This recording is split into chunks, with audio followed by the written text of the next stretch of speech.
I'm Bear Grylls, and I've been washed up in Iceland, a place with one of the coldest names in the world. I'm going to show you what it takes to get out of here alive. I'm on the coast of Iceland. There's no one else for miles. I'm going to see what sort of food I can find washed up on the beach.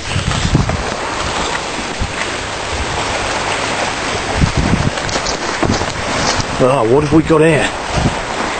Oh, isn't nature fantastic? And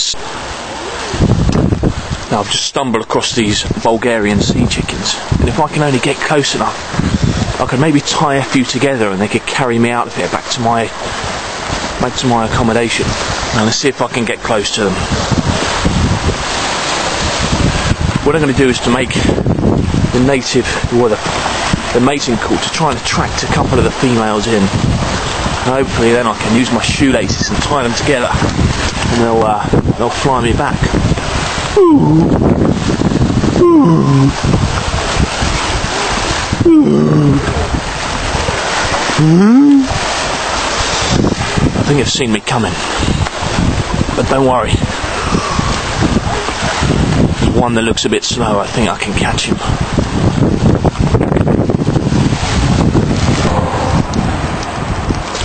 Well, it seems the mating call didn't seem to do the trick, and turns out that's the story of my life, so I'm just going to have to keep plodding along the coast until we can find some sort of civilization.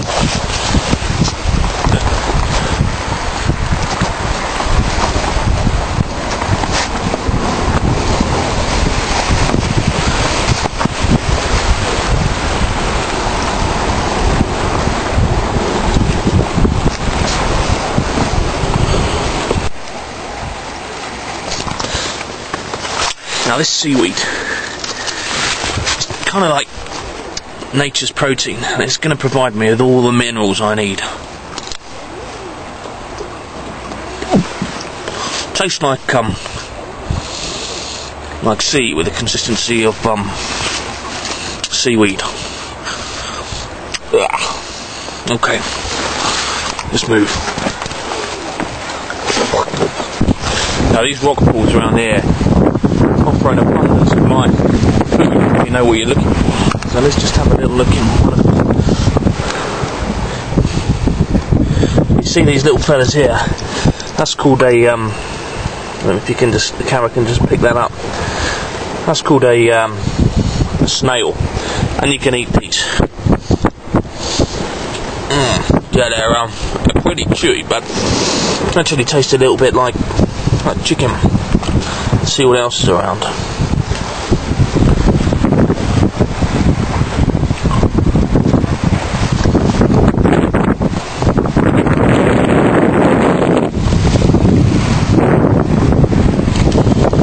Oh, what have we got here?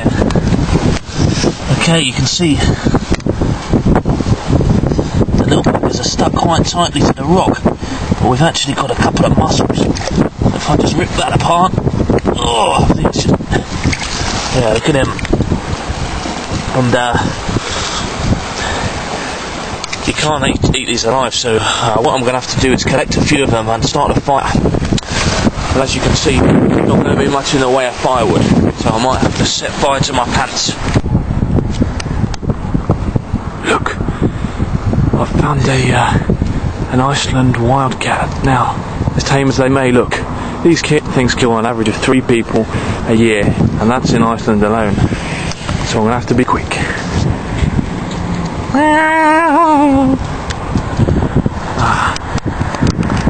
Looks like he's buggered off. Now when you're having a sleep up, it's important that you rest as much as you can, and make it as comfortable as you can. So I'm going to use this as my pillow, and this as a makeshift bed. Oh, that's good. That's good. Good night.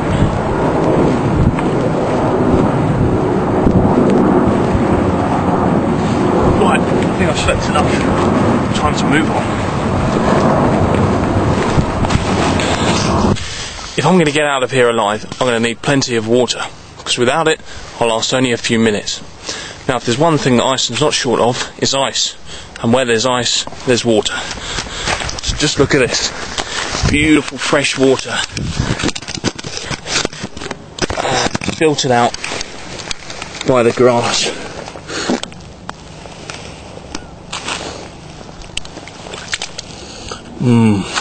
Beautiful. I've been walking for several hours, and I've come, as you can see, to these treacherous cliffs. Now, the whole of Iceland is lined, or the coast of Iceland is lined with these really dangerous cliffs, but rather than go up and round the safe way, what I'm going to do is climb down and along them, because I find that good TV is all about taking risks, unnecessary risks. So just leave this there so the rescue services can find it.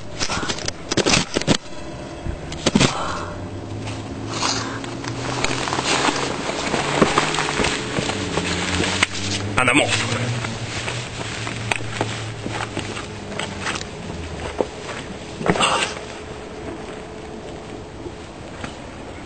Well, now I'm at the bottom of these cliffs. I can see, and if I turn the camera around, you can also see that there's a town just across this expanse of water. Now, it seems a long way out, but if I need to get out of here alive, it's probably going to be the only way, so I'm going to have to swim it. I think it's only about 2 miles, so it should take me probably about 5 minutes. But before I can do that, I'm going to have to do some press-ups so I look much bigger for the camera.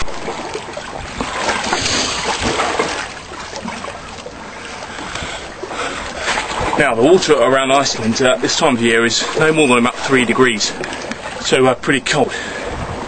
But rather than ease myself in slowly so my body can adjust to it, or check for rocks, I'm just going to dive straight in. Yeah, it looks alright to me.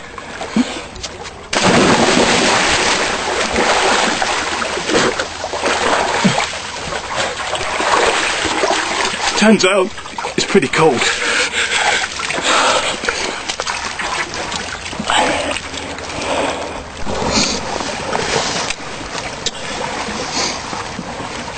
But there's basically no way I would have made it across there, it's just far too cold. So now I'm wet and cold for no reason at all. And to try and keep myself dry or warm and conserve body heat, instead of putting my hood up, what I'm going to use is my pants as a hat. And what that's going to do is keep my head warm and keep me safe from the elements. Let's go.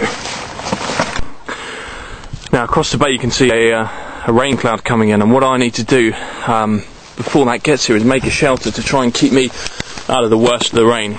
Now, the old military technique that I picked up in the special forces is to make a tent out of your pants and a few of these sticks. So what I first need to do is build some sort of A-frame like that,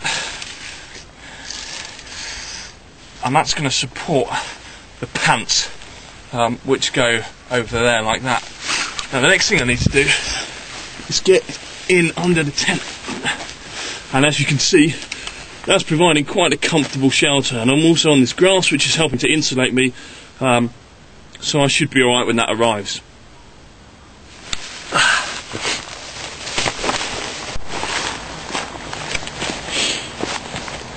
Now, I'm still hundreds of miles from any sort of civilization, but what I have noticed out to sea on my right here is that increasingly more and more boats are going past. Now, what I need to do is wait till one gets close enough and try and signal it, and hopefully that's going to come and pick me up and be my best way out of here.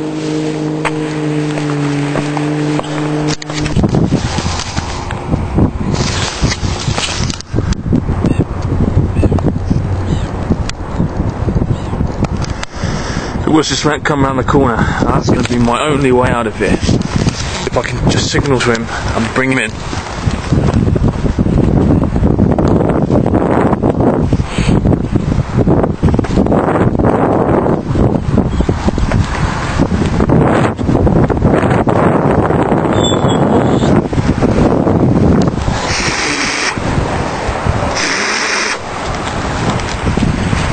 I think he's heard it.